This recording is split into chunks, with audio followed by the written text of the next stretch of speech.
تو کردار دیتے ہیں شہادت آپ کی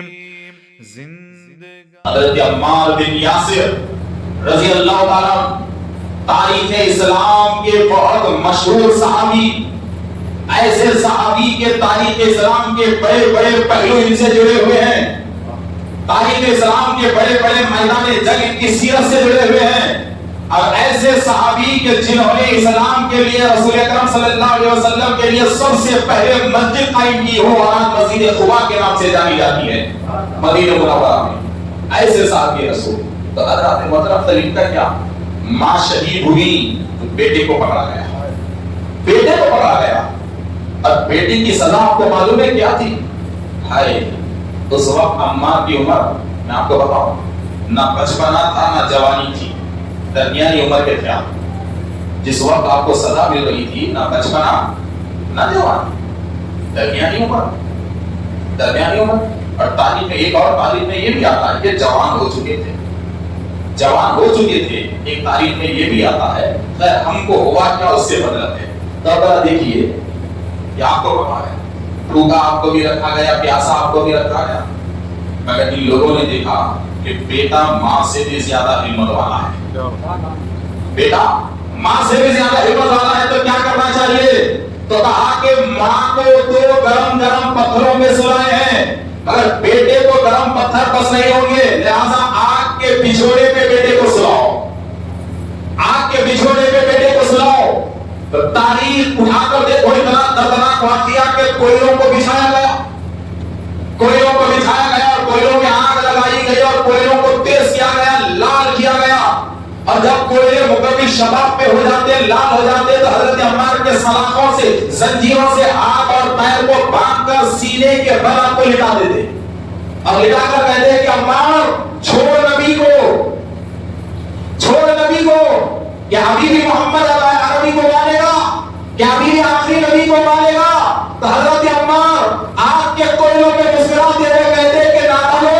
تم ان کے دامن کے مزے پر کیا جانتے ہو؟ عمار کی ہمت کو یہ آگ کے کوئلے کچھ نہیں کر سکتے، ارے مجھے معلوم ہے زیادہ سے زیادہ تم میری جان لے لو گے، مگر تم میری جان بھی لے لو، مگر میری آنکھوں سے ان کے جلوں کو تو تم ختم نہیں کر سکتے، میں تو میری آنکھوں میں اور میرے دل میں ان کی تصویر کو لے کے جاؤں گا، میرے دل کو تو تم نہیں مٹا سکتے، میرے آنکھوں کے دیکھنے کو تم نہیں مٹا سکتے، نہیں مٹا سکتے۔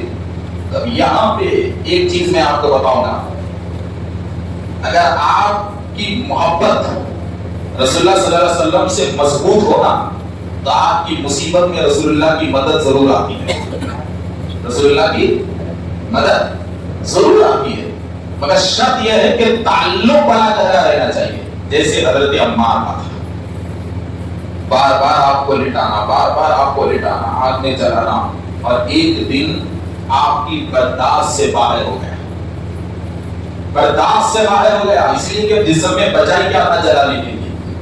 جتنا برداشت کرنا تھا برداشت کرتے رہے، اور یہ کافر عمار کے طرف میں بھی ہنستے رہے، ہنستے رہے، ہنستے رہے، اور کہتے رہے کہ عمار تجھے کون بچائے گا؟ ایک ہی چیز بچا سکتی ہے، تیری زبان سے کلمے کو مٹا دے، آخری نبی کی نبوت کے احکام سے ہٹ جا، ہمارے علاوہ تجھے کوئی نہیں بچا سکتا۔ تو آپ یہ طلب رہے ہیں، اور کفار بار بار کہتے ہیں کہ ہم تجھے بچانے والے ہیں، ہم تجھے بچانے والے ہیں۔ تو حضرت عمار کی زبان سے آواز نکلی کہ یا رسول اللہ، آپ کے غلام عمار پہ نظر کیجیے،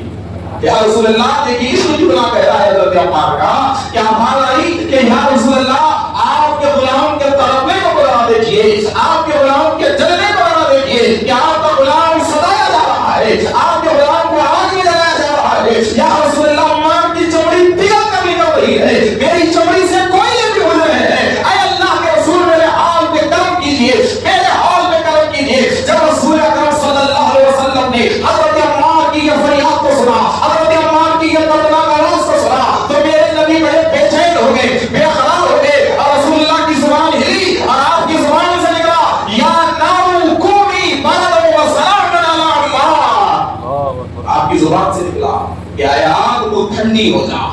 تو سلامتی والی ہو جا عمار پہ، جیسے تو ابراہیم پہ ہوئی تھی، جیسے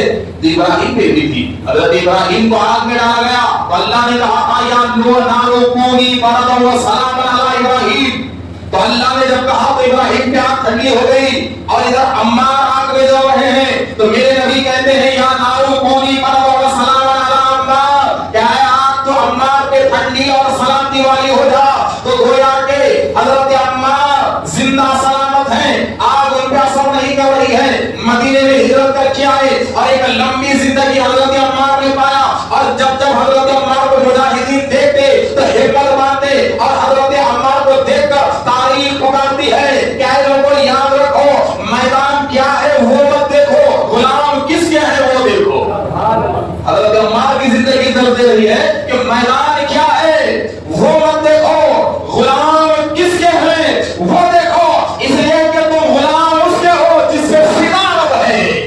جس پہ فدا رب ہے, وہ رب العالمین ہے, یہ رحمت للعالمین ہے. تو غلام مصطفیٰ کے ہو تو جب کبھی مصیبت آ جائے, جب کبھی ظالم تمہارے سامنے آ جائے, جابر تمہارے سامنے آ جائے, تمہارے سر پہ مصیبت کو مسلط کر دیا جائے, دھمکیاں تمہیں ملے, بے گھر کرنے کی دھمکیاں تمہیں ملے, یا صداقت پہ تمہیں مبتلا کیا جائے, یا پریشان کیا جائے, تو حضرت عمار کی زندگی بن دے رہی ہے کہ مسلمان دنیا کی مصیبتوں سے گھبرانے والی قوم کا نام مسلمان نہیں ہے, بلکہ مصیبت کے سامنے ٹھہر کر رسول اللہ کے جلووں کو آنکھوں میں بسا کر اللہ کو پکارنے والی قوم کا نام مسلمان ہے. اور جب تک یہ طریقہ مسلمانوں کے پاس تھا اس وقت تک ہر میدان ہمارا تھا, ہر میدان ہمارا.